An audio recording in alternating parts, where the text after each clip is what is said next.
What happens when an action is so uncondonable that pardoning isn't justifiable? Or when the offender isn't remorseful, so you don't even get the vindication of an apology? How can we balance the need for mercy and justice? And how can we meet both the needs to have our hurts validated and still be able to access the freedom that forgiveness does have to offer? All of these things we're going to be exploring today in these 3 steps. Step 1, feel it and heal it. This is when we take stock of the collateral damage that we are holding as a result of a particular offense. So to explain this, I'm going to give an analogy. Let's say that a home is raided and somebody steals somebody's stuff. In order to do an insurance claim, in order to clean up the mess, in order to replace our goods, we need to first take an inventory of what has been broken as well as what has been stolen. And this is kind of the same thing with this particular step. We're getting really real with how a particular infraction has fractured us. So for example, let's say that there was a betrayal of some sort. That might leave us with the collateral damage, the hurt, the pain of not knowing if we can trust our own discernment. We might be holding grief, or perhaps there might even be some shame, which is a very insidious shadow that can lurk in the background and erode at our self-esteem, which is how we feel about ourselves, or our confidence. A lot of times with how forgiveness is taught, it can be somewhat gaslighty of ourselves, where it's just kind of sweep it under the rug and like, it's okay. And, that just creates fake forgiveness, which equals repression. And when we stuff down these pains and we're not taking stock of what has actually been fractured, then it's very difficult to heal, to remedy, and to repair those parts of ourselves that have been broken. Now, in order to do this, we don't have to relive our traumas. It can be something as simple as just making a list of the before and after. Before the infraction, before the offense, this is how I felt. Now, this is how I feel. So just something that's very light and simple can be just as effective as going deep dive into the traumas. We don't have to resurrect the cause of the pain. We just have to take a look at what the pain is doing to our lives. And in this, it's very important also to ask ourselves if there's any part of what has happened that has caused us to need to forgive ourselves. So do we blame ourselves for some part of this, even if it doesn't logically make sense at first? Do we feel some sort of sense of guilt, such as, oh, I should have known? All of those type of things are things to take an inventory of, because those are also collateral damages that are caused by whatever offense took place. Step 2. Turn the pain into purpose. So regardless if the offender is apologetic or not, the bottom line is that we can only heal ourselves. And even if that doesn't seem fair, what it does do is it empowers us. Because if our healing is contingent upon what other people do, if other people are apologetic, other outside circumstances, then that would leave us in a very disempowered state. So we can look at the fact that we can only heal ourselves as being an injustice to us, which is partially true. But on the flip side of that, it also means that we're the ones that have the power in this situation, not other people, not outside circumstances, and definitely not our past. So to explain this part of the process, I'm going to use another analogy. There is this beautiful art form in Japan known as kintsugi. I hope I'm saying that right. And this art form, kintsugi, means joining with gold. Now this art form has a type of metaphor around it. Not only is it a beautiful way to resurrect broken ceramics, broken items, mending it with gold, and so that it's more resilient and even more beautiful than it was before, but the metaphor behind it is that adversity can actually make us perhaps even more beautiful and more resilient. This is truly the bottom line, the root of spiritual alchemy. So in order to do this for ourselves, there is a shamanic approach known as soul retrieval, or parts integration is another word for it. And to go through this process, we have to ask what parts of ourselves, the parts of ourselves that perhaps no longer trust ourselves, trust our sense of discernment, the parts of ourselves that may be grieving or perhaps are cloaked in shame. These parts of us, we need to get to re-know them, to resurrect them, to invite them home. And in doing so, we ask them three things. What do they need to feel loved, supported, and integrated? Now, whatever answer you get back, whether or not you are journaling and writing it down and just allowing the free flow of thought to come through, or you're sitting there in a meditation and just feeling the feelings that are associated with what these parts need. Either way, these parts, what they're really needing first and foremost is they're needing your love, your acceptance, and maybe even a little bit of patience and time. The great philosopher Rumi said, "When we are broken, that is when the light can come in."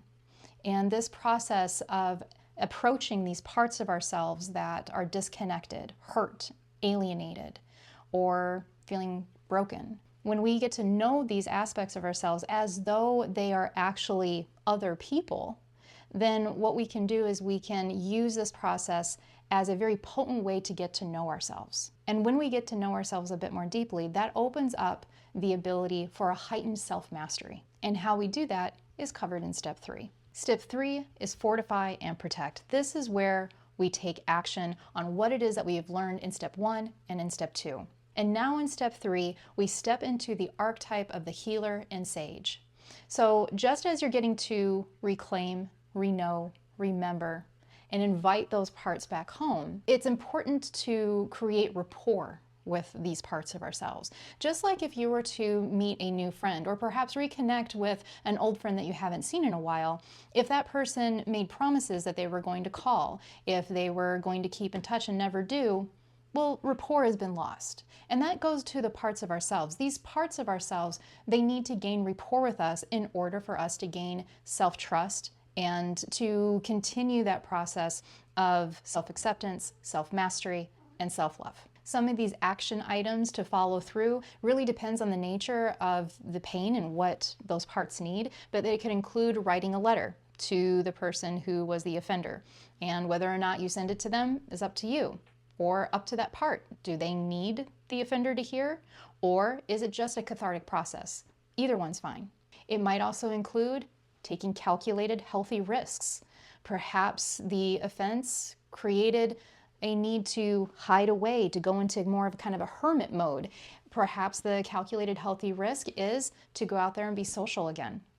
Perhaps what is needed is to learn how to calm our nervous system. Perhaps some sort of anxiety or PTSD has set in as a result of the offense that we have survived. And it can also include any activity that reconnects us with joy, creativity, and rebuilds our confidence. The actions of others do not have any meaning to us. The actions of others are typically dependent upon other people's identity, their group affiliation, and their own subconscious projection out into the world, onto others, onto you, and other people. Which brings us to the next part of step 3, which is embodying the archetype of the soldier. So the first part of embodying the healer and sage is the fortification piece, and the soldier is the protection piece. In this part of step 3, we ask these disconnected, wounded parts, what is it that they need to feel safe? And this question here is the part that will really help with integrating and reclaiming these parts of ourselves that may have felt disconnected and alienated from us. So some of these action items to embody the soldier within will be heightened boundaries. This might mean something as like a line in the sand, so to speak, as going no contact with another individual. This might mean making a plan on how and when to say no or yes to certain people in certain situations when we know that we have a hard time holding boundaries in those situations or with those certain individuals. It might mean making certain stipulations within certain relationships and sticking to the consequences. So for example, if we say to somebody, if you speak like this to me again, I'm going to block your number, actually sticking to that if they were to continue to make that same offense. It might also include blocking, unfollowing on social media. And stepping into the role of the soldier isn't just about boundaries, although that's a really big part of it. It can also be finding new friends, friends that help to fortify our confidence, our self-esteem, our creativity, our joy, that we don't really feel like we have to compromise ourselves so much around. Oftentimes, A lack of forgiveness and being chained to the past creates predispositions in our present and in our future to have relationships where we have to continue to compromise ourselves. So finding new friends, finding new social groups sometimes can be the very boundary that we create with ourselves in order to create a new environment in which this new version of ourselves can reemerge. These 3 steps won't make what happened okay, and that's basically the point. The point is that what happened doesn't have to be okay in order for you to be okay. What these steps do offer, however, is the chance to come to a state of radical acceptance that deep wounds change us.